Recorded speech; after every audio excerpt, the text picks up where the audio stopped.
Hi everyone. तो आज हम लोग एनालिटिक फंक्शन पढ़ने वाले हैं। आपको एग्जाम में आएगा कि कंस्ट्रक्ट एनालिटिक फंक्शन या डिटरमाइन या फाइंड एनालिटिक फंक्शन, तो उसको कैसे सॉल्व करना है आज हम लोग ये सीखेंगे। तो सबसे पहले हम लोगों को हम बहुत सारे क्वेश्चंस भी करेंगे, पहले मेथड देख लेते एक बार।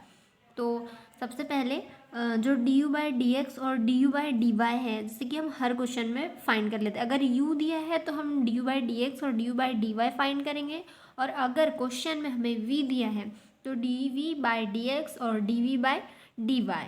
अब यू जो होता है वो रियल पार्ट होता है और वी इमेजिनरी पार्ट होता है। तो अगर आपको क्वेश्चन में ऐसा दिया है कि ये मतलब एफ ऑफ जेड एक रियल पार्ट है और इसका आपको एनालिटिक फंक्शन कंस्ट्रक्ट करना है, तो हमको समझ जाना है कि रियल पार्ट मतलब यू और इमेजिनरी पार्ट मतलब वी। तो हमें d v by D x और d v by D y find करना है। तो ये दोनों केसेस में फिर जब हम इन दोनों का डिफ्रेंसीशन फाइंड कर लेंगे एक्स और वाई दोनों के रिस्पेक्ट में, तो हमें जो डिफ्रेंसीशन मिलेगा मतलब एफ ऑफ जेड का डिफ्रेंसीशन एफ टेस्ट जेड, तो उसमें एक्स की वैल्यू जहाँ पे भी एक्स रहेगा वहाँ पे हमें जेड पुट करना है। ध्यान रखना, जहाँ पे भी एक्स रहेगा डिफ्रेंसीशन करने के बाद वहाँ पे एक्स की जगह में जेड पुट करना है और वाई की प्लेस पे हमें ज़ीरो पुट करना है। अब जो हमारा एफ ऑफ जेड रहेगा यू प्लस आई वी, मतलब ये हमें पता है कि एफ ऑफ जेड की वैल्यू यू प्लस आई वी होती है। तो अब हम इसको डिफ्रेंशिएट कर देते, तो ये हो जाएगा del you by del x plus i del v by del x. तो यहाँ पर हमने d v by D x की प्लेस पे d you by D y put कर दिया। क्यों? क्योंकि सी आर कंडीशन के थ्रू हम d v by D x को minus d you by D y लिख सकते हैं। अब देखो, अगर हमको क्वेश्चन में u दिया है तो हम इस v वाली टर्म को u में चेंज करेंगे, पर अगर हमको क्वेश्चन में v दिया है तो हम इस u वाली टर्म को v में चेंज करेंगे। ठीक है, तो ये v है, तो ऐसे सॉल्व करेंगे। ये जो हमारे पास सेकंड वाली इक्वेशन आई है इसको हम डिफ्रेंशिएट कर देंगे, क्योंकि D you by D x की वैल्यू भी हमने फाइंड कर ली स्टार्टिंग में और D you by D Y की वैल्यू भी हमने स्टार्टिंग में फाइंड कर ली। अब हम एक क्वेश्चन सॉल्व करते हैं तो इससे आपको बहुत अच्छे से समझ में आ जाएगा। तो चलिए स्टार्ट करते हैं। तो ये है हमारा क्वेश्चन। अब देखिए यहाँ पे बोल रहा है construct analytic function F of Z whose real part is. तो ये एफ ऑफ जेड दिया हुआ है और ये क्या है, इसका रियल पार्ट है। रियल पार्ट क्या होता है? यू। रियल पार्ट हम यू को बोलते हैं और वी को बोलते हैं इमेजिनरी पार्ट। तो यहाँ पे हमको रियल पार्ट दिया है। अब जो हमने प्रोसेस पढ़ी थी, तो सबसे पहले अगर यू दिया है हमें तो del you by del X find करना है और del you by del Y find करना है। तो सबसे पहले हम यही कर लेते हैं। अब यू की वैल्यू क्या है हमारे पास में? यू की वैल्यू है हमारे पास x cube minus three x Y square plus three x square minus three Y square. तो ये हमारी u की वैल्यू है। अब हम D you by D x find करेंगे, अगर del you by del x, तो हमें x के रिस्पेक्ट में इसको डिफ्रेंशिएट करना पड़ेगा। एक्स क्यूब का डिफ्रेंशिएशन अगर हम करें x के रिस्पेक्ट में तो वो हो जाएगा थ्री एक्स स्क्वायर, क्योंकि इसको N X to the power n minus one के थ्रू हमने डिफ्रेंशिएट कर दिया। अब माइनस यहाँ पे x है तो x का तो डिफ्रेंशिएशन x के रिस्पेक्ट में वन हो जाएगा, तो यहाँ पे x का डिफ्रेंशिएशन वन हो गया, तो यहाँ पे बचा वाई स्क्वायर प्लस।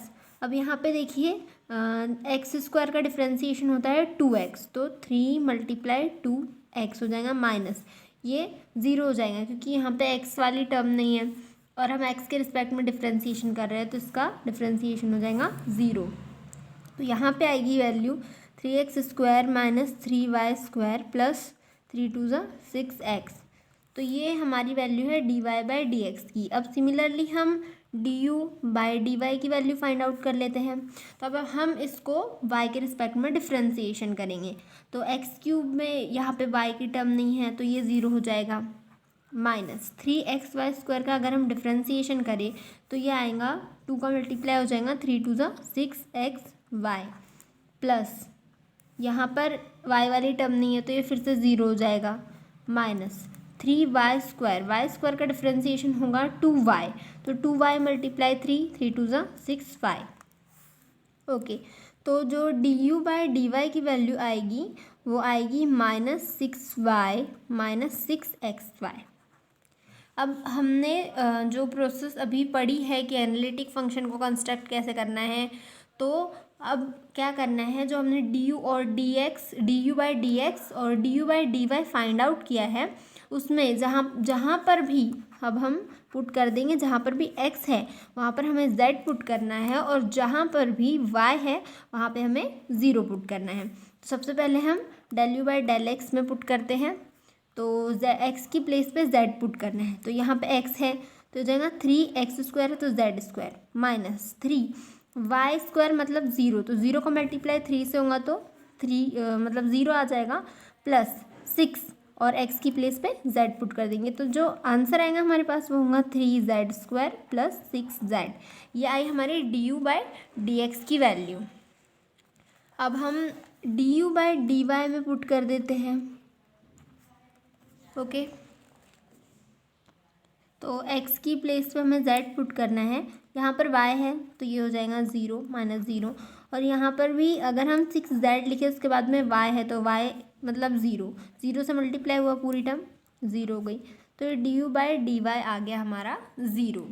ठीक है, अब हमें क्या करना है, जो f ऑफ z है वो अब हमें u प्लस आई वी, ठीक है, ये पता है हमें। अब हम इसको डिफ्रेंशिएट कर देते हैं x के रिस्पेक्ट में, तो ये हो जाएगा f dash z, f dash z और del you by del x plus i del v by del x. अब देखिए हमारे पास del you by del x की वैल्यू तो है पर del v by del x की वैल्यू नहीं है, पर सी आर कंडीशन से हम del v by del x की वैल्यू निकाल सकते हैं। तो del v by del x की वैल्यू क्या होगी, minus del you by del Y. ये हमने सी आर कंडीशन से, बाय सी आर कंडीशन से वैल्यू निकाल ली। अब हम यहाँ पर पुट कर देंगे ये वाली वैल्यू, तो ये जो एफ डज जेड की वैल्यू हो जाएंगी del you by del x plus यहाँ पे आ जाएगा i multiply minus del you by del Y, ये इसकी वैल्यू हो गई। और अगर हम माइनस से मल्टीप्लाई कर दे तो ये हो जाएगा del you by del x minus i del you by del y. अब del you by del x की भी वैल्यू है हमारे पास और del you by del y की भी वैल्यू है, दोनों टर्म्स की हमारे पास वैल्यू है, तो हम अब पुट कर देंगे। तो एफ डैश जेड इक्वल में चल ही रहा है, तो del you by del x की वैल्यू जो है हमारे पास, ये देखिए यहाँ पर ये जो हमने जेड और 0 पुट करने के बाद आई है वो वाली वैल्यू रखनी है यहाँ पर हमें दोनों टर्म में। तो ये आई है 3z² plus 6z, 3z² plus 6z और minus I multiply D you by D Y, इसकी वैल्यू तो 0 ही है तो हम यहाँ पर 0 राइट डाउन कर देंगे। अब नेक्स्ट स्टेप हमें क्या करना है कि ये जो एफ डैश जेड है मतलब ये डिफ्रेंसिएशन में है, तो हमें सिंपल एफ डैश जेड चाहिए, एफ ऑफ जेड चाहिए। तो डिफ्रेंसिएशन का उल्टा क्या होता है, इंटीग्रेशन। तो अब हम अगर इसका इंटीग्रेशन कर दे तो ये एफ डैश जेड से एफ ऑफ जेड हो जाएगा। तो नेक्स्ट स्टेप ये है हमारी कि हमें इसका इंटीग्रेशन करना है, F of Z integration of F dash Z equal integration of 3z² plus integration of 6z। अब हम इसका इंटीग्रेशन कर देंगे। ओके, तो एफ डैश जेड का जो इंटीग्रेशन होगा वो एफ ऑफ जेड हो जाएगा और यहाँ पे 3z² का जो इंटीग्रेशन होगा यहाँ पे z², तो इंटीग्रेशन में जो x की पावर n का फॉर्मूला होता है वो होता है x की पावर n+1 अपॉन n+1। तो यहाँ पे हो जाएगा 3, तो यहाँ पे z² है तो ये हो जाएगा z³ अपॉन 3 प्लस 6, यहाँ पे ये z की पावर 1 है मतलब 1+1 तो z² अपॉन में 2 और ये है मल्टीप्लाई में। तो अगर हम इसको सॉल्व करें तो ये आएगा 3 से 3 कैंसिल हो जाएगा, यहाँ पे बचेगा z³ प्लस 2 6 को कैंसिल कर देगा तो यहाँ पे आएगा 3, तो हो जाएगा 3z² प्लस c। तो यही है हमारा फाइनल आंसर। अगर हमें क्वेश्चन में बोला जाए कि कंस्ट्रक्ट द एनालिटिक फंक्शन और एफ ऑफ जेड दिया हुआ है तो हमें सबसे पहले तो ये चेक करना है कि वो u है या v है। अगर u है तो d you by D x और D you by D y find करना है, और अगर v है तो d v by D x और d v by D y find करना है। देन x की प्लेस पे हमें z पुट करना है और y की प्लेस पे हमें 0 पुट करना है। फिर नेक्स्ट स्टेप में हमें d you by D x और D you by D Y की प्लेस पे उसकी वैल्यूज़ पुट कर देनी है, जैसे कि यू प्लस आई वी को डिफ्रेंशिएट करके जो भी वैल्यूज़ आएगी तो उस हिसाब से वैल्यूज़ पुट करके हमें इंटीग्रेशन कर देना है, तो हमारा फाइनल आंसर हमें मिल जाएगा।